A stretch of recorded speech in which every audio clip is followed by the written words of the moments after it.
kokolimo oti olera olagire ngoli mpanguzi baba esebo mzee kale ninza atyama ekikungu omuluuta balonde mujoro ntaire mu studio naku olwaleero era nongera okubalamusaaku mwena abaayidye nga munendera obwerere ng'eza kyembawa kuva mu kalulu nga munenda nze abantu banenda ino okuva mu kalulu aye ng'eza kyenkoze eki n'abandi banonda n'okunonda nga tibambonangaku nga tibakwidi so ekyo kyo balonda kifaananyi na leediyo kyali kitabo kodi so ndi musanufu ino bamwiba akabonero then yali ayenze kaasala bamwiba mudofu leero mazaalibwa gange era mazaalibwa go ofuna amaadhi ni keeki mangu awo oba ofuluma mutukikole ku ngaye bakitukola nga bulido yesebo olunaku lwaleero luno olunaku lwakusatu tukaali tuli mu kampeyini ya bwa speaker era nga tulina mugala waife okuva ebusoga omumbeedha pasisi namuganza okuva ere bukono ife nga ife abasoga beno gwe tusibireku empale oba tugwa naye tunagangalima naye tuviiremu bire byetubamu ebyentale byokuyombagana eyo gonabona yakati me pasisi kootiagira akadaga buti kabiri yena ibye so abantu batudusa ebintu ebyaweira tuli ku bintu bindi era nga we bukyerero olunaku olwaleero buti saadi noleesa erimu abantu bataano bwebbu era nga wokobye nti tusookeranga newe waife mulimu bantu bataano mulesi muli muhonalo pasis namuganza mwabaamu mulamu waife naalongo anete magogo nga owokusatu owembaale mulimu owembaale Lydia Wanyoto owokuna mwabaamu Nobert Mau owokutaano ni Adrio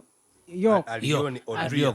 Aye ngalero kabiri baidye banji kusinga kuwale n'abandi bakaida katubalinde ifumwe gwefe gwa kuwagira ebintu bino osobola otaawo omuntu waye nga project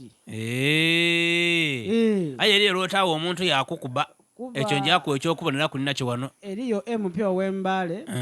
bamweta Rasta twamukazakula Rasta bamweta Musiro yakobya ati woba olingirira embaale neeteso tufanani olulimi ati so Lydia Wanyoto nani tamo gwaziranda ulo wazira segezo undi project nga bwokyogeire kale tujirawo ze balingira nsonga eyo why decide politics ajanga akola ki ngakula achuka ngakula eira okwesimbawo nga omuntu ayinza okwida yesimbawo katugeze ku kifo kyabwa MP bwano mujinja yaba mulalo yangeza muntu ndi asobola akola ki kwesolola yontize nani kwenda kifo ekyo ayi kati saawe eno abantu bagirenga basoma bagirenga bazibuka amaiso bagirenga bongera okwega politics atambula atyo obona okwesimbawo abantu bali kwongera okwida banji ayeze nkibona nti ekyokuleeta abantu bano okuva mu regions edendawulo ate kiyinza okuba nga kikosaamu oku okuba nga tufuna omuntu omutufu kuba tuyinza okumaliriza nga abantu beyawiremu nga abasoga bakobye nti ife tulijja na musoga bana ife bana abe